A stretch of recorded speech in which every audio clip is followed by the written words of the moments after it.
The 20th century has seen phenomenal progress all over the world. As societies have developed and urbanized, there has also unfortunately been a universal rise in urban sectarianism and violence.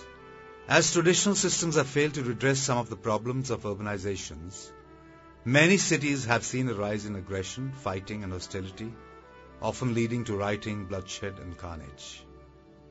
Is there any hope for our cities? Is there any solution for violent behavior? Why do people indulge in violent and antisocial behavior? Is it because of stress? Is it because of lack of love? Because of a lack of a feeling of brotherhood? Can such behavior be transformed where conventional systems of law and authority and even the traditional criminal and religious systems have failed? What is the answer? Do we have to live in a violent world? Every civilized human being is concerned about society and security. Yet no society, whether rich or poor, has escaped the brutality of unrest and insurrection, whether it be Los Angeles, Buenos Aires, Leicester, New York, Mumbai, South Africa or Nigeria. One such city that has been subject to repeated communal problems is Hyderabad, the capital of Andhra state in India. A recent experiment was done in Hyderabad to calm violence and bring peace and harmony in diversity as part of the 5H program of the Art of Living Foundation. Here we will see a success story of transformation, a ray of hope. Art of Living Foundation, he was introduced to me 3 months ago by a common friend. So we thought of making use of the techniques of meditation and yoga to reform the antisocial elements who are also called rowdies in Hyderabad. These people were previously booked by the police, by us, for indulging in unsocial activities like eve teasing, collection of money from business establishments, and other acts of antisocial behavior. There is a legislation in this city which empowers me, the Commissioner of Police, to banish these people from the city for a period of 6 months.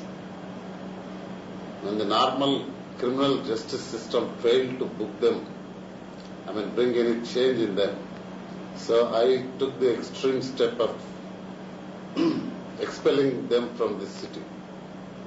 After 6 months they came back.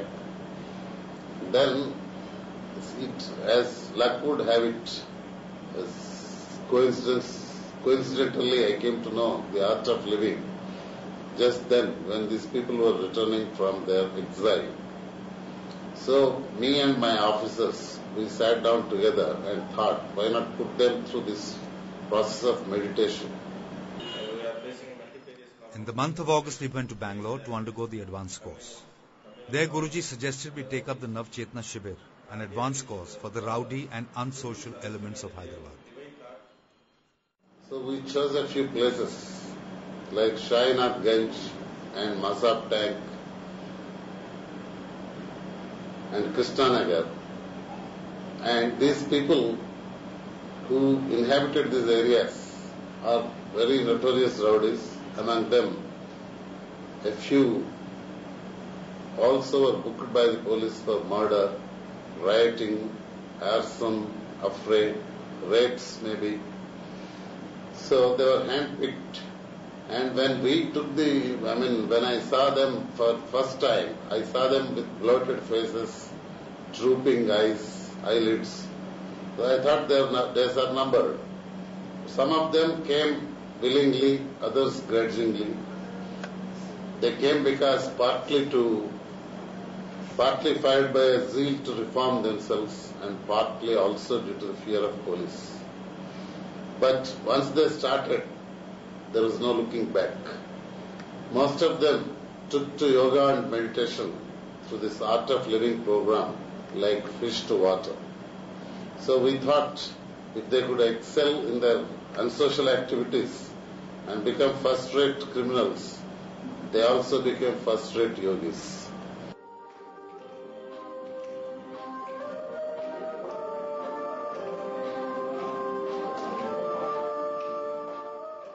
Took us only 3 days to kindle their enthusiasm, to kindle their interest in these spiritual matters. And they quickly gave up their mundane concerns and took to satsang like bhajans.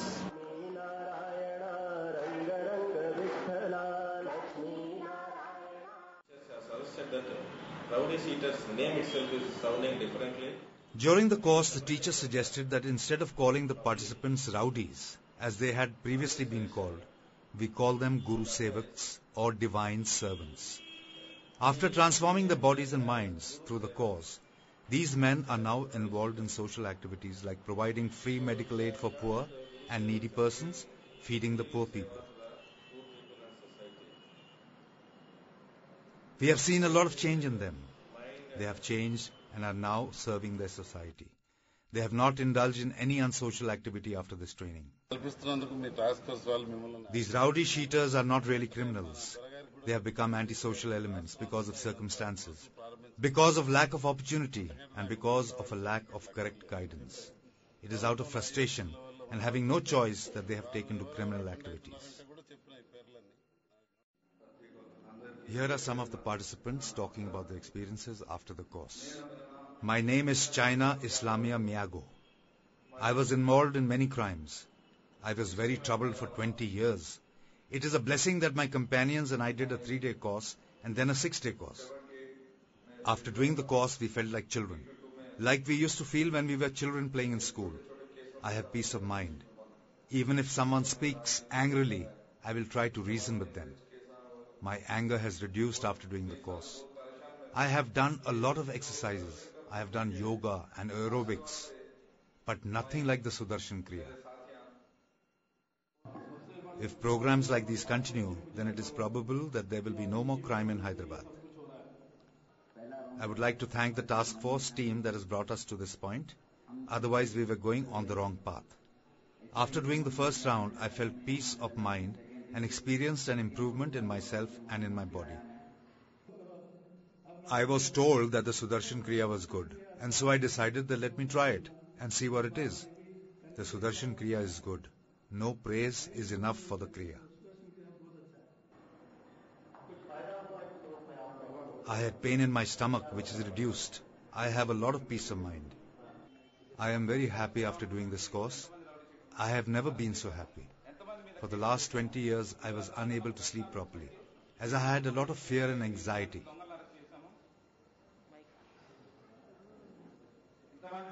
Now, for the first time in my life, I am very happy and at peace with myself. I encourage other criminal friends to take this course and benefit like us. Let all our children be happy around us. I'm sure these people will turn out to be good citizens and not a burden on the city of Hyderabad. For this I am grateful to the Art of Living Foundation as also to the Guruji, Sri Ravi Shankar. So I wish as a police officer, as a well-read police officer with interaction, who interacts frequently with people of all shades and hues, I wish that other people also follow these people and not discard or condemn criminals, but try to reform them and bring them back to society and make them useful citizens. Guruji's gift of the Sudarshan Kriya is so precious. With it we can destroy barriers, walls and prejudices existing between nations, religions, races, different creeds and the two sexes. Sri Ravi Shankar, founder of the Art of Living Foundation, has developed a deep breathing meditation technique called the Sudarshan Kriya. This meditation technique has transformed the lives of millions of people around the world and brought back joy, love, celebration, peace of mind in their lives.